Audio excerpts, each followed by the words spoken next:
When did you see your first disc? The first disc I saw, I believe it was the second, or I think it was the third time I was up there. Normally the bus pulled around to the opposite end of the facility, which was the main entrance, and that's where we went in. On this particular occasion, it pulled up to one of the hangar doors, which were normally closed, and the last one was open. We came out, and I saw the disc in the hangar. Upon seeing it, it struck me that, well, this explains all the UFO sightings. Not thinking that it was an extraterrestrial craft, that this must have been some advanced form of fighter that we've been working on for years, and, you know, people have just caught it being tested, so on and so forth. And it never even occurred to me, even though I was looking at an extraterrestrial vehicle, that, you know, this wasn't man-made. When did you realize the craft was not of earthly origin? Well, it probably really hit me when I got inside the craft and looked around and began to understand how the craft was operated, and finally grasped the whole project as a whole, as what we were doing, the fact that we weren't building this thing, we were trying to find out how it was made. We were back engineering it. What is back engineering? Well, back engineering is taking a finished product and finding out how the device or product was produced, and essentially determining whether or not you can duplicate it. Now, scientists aside, what was your emotional response? What were you thinking were the implications to the world or man in general from these revelations? I really didn't think about implications of that sort. As far as emotionally, people have asserted that, boy, that must have been the most exciting time in your life, and that's not the way it was. When I first got to look inside the craft, all I can say, it's an ominous feeling.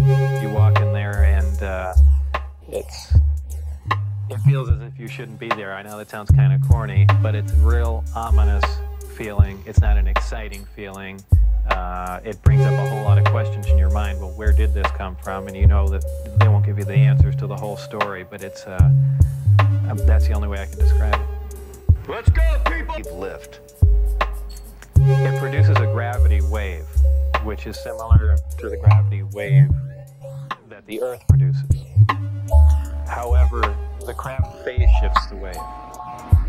In other words, it turns the wave not really in an opposite polarity, but something to that effect, where it will work against the natural gravity wave of the Earth, and it produces lift in that effect. Is there any internal protection for the crew? Does the craft generate a gravitational field inside the craft itself? Well, the craft generates its own gravitational field. Being inside that field essentially doesn't shield you, but essentially you're in, and this is a terrible way to say it, almost in a different realm, because you're now influenced only by that gravitational field. For instance, people wonder how a craft like this can make a turn at such high speed, a 90-degree turn, when they would imagine people slamming up against the wall or something to that effect. Well, that really wouldn't happen. Inertia would have no effect. You're in a distortion, and don't forget that gravity distorts time and space, so really nothing is going to influence you while you're in there. Describe the gravity amplifiers for us and some of their different operating configurations. There are 3 amplifiers. The craft can operate on a single one, can lift off the ground. The way in which it's propelled are 2 different ways. There's what they call Omicron configuration, where the craft is using 1 generator, or a Delta configuration, where it's utilizing all 3. Delta configuration would be for space travel. Essentially, the craft will tilt up on its side, as opposed to a science fiction movie where you see a flying saucer moving around. The craft will tilt up on its side, focus the 3 gravity generators to a single point, and move through space that way.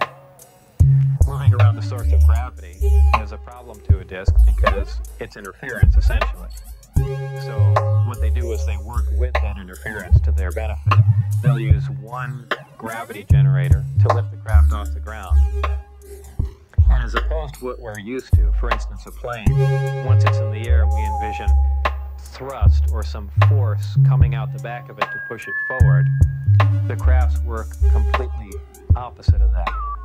What they do is once they're hovering in the air, they'll swing the two remaining gravity generators up in front of them and create a distortion, essentially a downhill, and the craft rolls downhill for infinity. It's always chasing a little distortion. That's why they look goofy when they fly around at low speed, because they're essentially, and any time you run over, the gravity field around the Earth is not completely constant and stable, depending on the minerals and density of the Earth underneath it.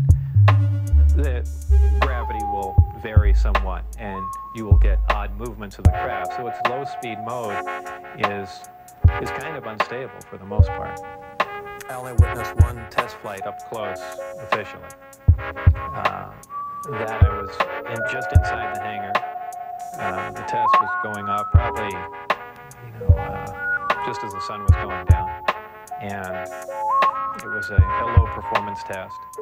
I believe there were some pilots or test pilots in the craft. The craft must have been retrofitted to fit them, because the seating arrangements were really not accommodating. They were in radio communication with the craft, which is kind of surprising to me, because the gravity waves that the craft was producing should have distorted the radio waves also. So apparently there's something there that I don't understand. The craft lifted off the ground, virtually noiseless, other than a small corona discharge in the bottom of the craft, indicating the presence of high voltage. That dissipated at about 30 feet, and it stayed there completely silently. And moved over to the left, to the right, and sat back down. That was the entire test. However, that was an extremely impressive test. Maybe to someone that really knows little about science or anything, that wouldn't be a whole lot. But you have to realize this craft was about 52 feet in diameter. I don't know exactly how much it weighed, but it weighed a lot. And this was quite a scientific feat, to lift something completely silently, under control, and perform a maneuver like that. The craft itself was, I assume it was metal. It was cold to the touch, that's why I say it was metal. It was a brushed aluminum, actually just an unfinished stainless steel, not shiny finish to it. It had no seams. It was as if it was injection molded from one giant die. I was completely amazed. I can't really reflect on how it made me feel, but that was exciting. How would you define gravity? Could you describe in layman's terms its basic principles for us? Gravity is something difficult to explain, because it's something that we essentially don't understand. It's just something that we can observe. Not much is really known about gravity. There are many theories about it, but they are just mainly theories. There's theories of gravitons, which allege that these are these subatomic particles that act like an attractive force like gravity that exchange between two pieces of matter. There's also a theory that gravity is a form of wave, an electromagnetic wave. But basically, gravity is a force. It's the attraction. It's the inherent property of matter to have gravity, a mutual attraction for each other, and it's basically all that we really know. Modern science, current science, right now, identifies one gravity. It's one force in nature. Apparently, through research at S4 or information gained from one of the crafts they were researching there, it appears that there are two different forms of gravity. One form works on an atomic scale, on subatomic particles, holding pieces of matter, holding atoms themselves together. Another works on a larger scale, the scale we're most familiar with, holding planets in orbit, holding ourselves to the ground, things